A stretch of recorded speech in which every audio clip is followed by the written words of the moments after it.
You probably noticed that during your pregnancy, your breasts get bigger as they prepare for a hungry little baby, right? And so logically, many women and probably even more men ask themselves, what happens after you stop breastfeeding? Like, are they gonna stay that big or are they gonna get saggy? And if so, what can you do about it? Exactly. So in this video, we are going to discuss what happens to your breasts after weaning your baby and how to prevent your breasts from sagging. And we are also going to give you the answer to the question, will my breasts keep their pre-pregnancy shape if I don't breastfeed at all? Yes, this is Nathalie, a pregnancy and birth consultant and TCM therapist. And that's Mathias, a researcher and Science Geek, and we are helping expecting mummies and their babies naturally and science-based. So how can you avoid saggy breasts after weaning? Okay, so there is one thing that we would like to make clear right from the start. Yes, your breasts are most likely, not always, but most likely gonna look different after weaning a baby compared to what they looked like before. Yeah. But it would be wrong to assume that that's mainly because of the fact that you breastfeed your baby. The actual reason why your breasts start to change in the first place and are gonna look different after weaning a baby is the pregnancy itself and not the fact that you breastfeed your baby. Exactly. Normally during your pregnancy, your breasts are gonna get bigger. And that's because in order to produce milk, your breasts are gonna need two things. They're gonna need glands to produce milk and milk ducts so that the milk is able to flow. And enlarging those glands and milk ducts is exactly what's happening during your pregnancy, which is why your boobs get bigger over time. Yeah, and even bigger once that baby has arrived, right? I still remember when we went for a walk when our son was like 1 week old, and that truck stopped for us at the zebra crossing. And the guy in the truck was like... And I was like, yeah, you better watch the traffic, you know. Anyway, so yes, boobs do get bigger when that baby finally arrives, because now the milk starts to flow. Yes, and by the way, they are also gonna get bigger during that first week after your delivery when you bottle feed your baby, because your breasts don't know that you intend to bottle feed, right? Yeah. Therefore, they will prepare for a hungry little baby anyways. And then once they realize that there is no demand for milk, they are gonna change again in shape and size. Exactly, and because of that, it is not possible to prevent your breast from changing or from getting saggy by not breastfeeding your baby, right?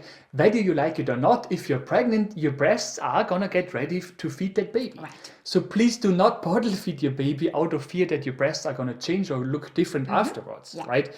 Speaking of which, what exactly does happen to your breasts after weaning, or in case you bottle feed your baby after your pregnancy? Well, most of the times the breasts are gonna get smaller again after weaning a baby. What exactly that means very much depends on factors such as genes, hormones and weight gain during a pregnancy. Oftentimes they shrink back to their original size, but most of the times they stay slightly bigger than initially. Yes, actually in a study, some 73% of women reported that their breasts look different compared to what they looked like before their pregnancy. And most of them do claim that they are bigger afterwards, but less firm. Exactly. So yes, next to size, firmness is another aspect. During your pregnancy, the ligaments that support your breasts begin to stretch because the breasts are getting heavier, right?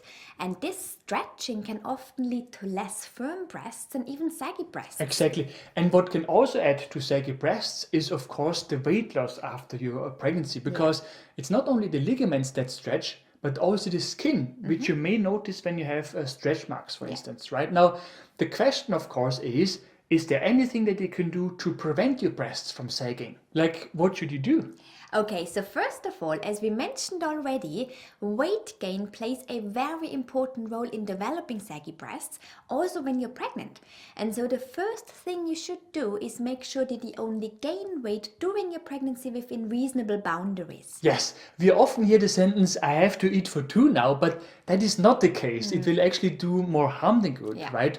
Of course you have an increased need for calories, and of course you're gonna gain weight when you're pregnant, that's how it should be, but a pregnancy should not be an excuse to eat twice as much a day, particularly when it's unhealthy food, right? Exactly. Likewise, when you try to lose weight postpartum, do it step by step.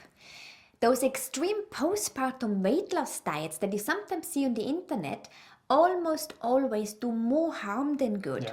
Not only because your body requires energy to recover and also to nurture your baby, Also because you don't give your body time to slowly adjust to the loss of weight, which makes flabby skin and saggy breasts more likely. Yes, talking about weight loss, to some degree, exercising can also help. Now, it is important to understand that breasts mainly consist of fat and certain tissues, but no muscle tissue, right? And so it is rather difficult to prevent sagging breasts by exercising, but there are muscles below your breasts that you can tone, because toning can give your breasts a more lifted appearance, at least to some degree. Right. And of course, exercising in general can also help you with a more controlled weight gain during your pregnancy and weight loss postpartum. Exactly. The next thing to do to prevent sagging breasts is making sure that you try to avoid what is called breast engorgement. Breast engorgement means that your breasts become overly full, for example, because you haven't fed your baby for a longer period of time.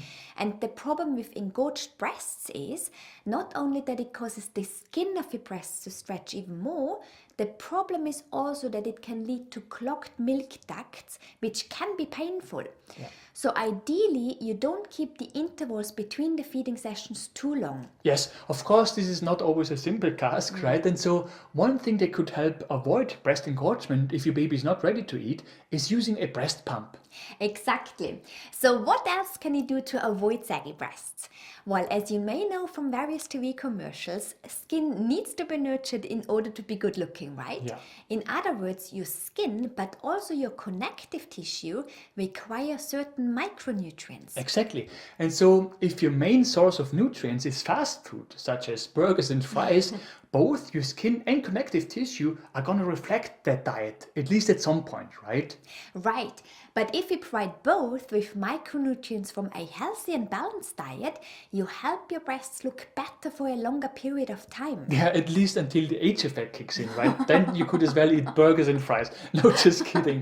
I just want to add here that when we talk about good looking skin, we also talk about the elasticity of the skin, right? And this is, after all, what matters when it comes to avoiding saggy breasts. And in order to maintain a good elasticity of the skin, you have to replace those high cholesterol saturated fats that you can find in burgers and sausages, for instance, with healthy fats, for example, from avocados.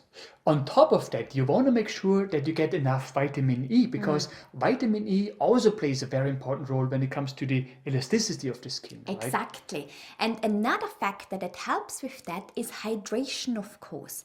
And hydration will also support a good blood circulation in your breasts, which can also help avoid sagging breasts. Yeah, good point. And actually, a good blood circulation can also be achieved by other things, such as alternating between hot and cold water when you take a shower, for instance, right? And of course, it is also important to moisturize the skin on the chest area. Yes, just please make sure that you use natural products like herbal products, because keep in mind that you're breastfeeding your baby, right? And then the final thing to do is slowly weaning your baby. If you slowly increase the gaps between the breastfeeding sessions, it will not only be easier for your baby, it will also teach your breasts that the demand is now starting to slowly decrease over time. And that will give your breasts the time to redeposit fatty acids in your breasts, which can help avoid saggy breasts. Right. One final thing, a good breastfeeding position can also help you avoid saggy breasts, if it is a position that helps you prevent unnecessary pull on the breast tissue. So if you like, watch our video on the best breastfeeding positions. And just in case you're still pregnant at this point, watch our video on the most important nutrients that you and your baby need during your pregnancy. Both videos can also be found in the description below this video. Right. If you have found this video helpful, we would be super grateful if you could leave us a like below this video. Yes, and for more useful tips and tools on pregnancy and baby related topics, make sure to subscribe to our channel and to hit the bell.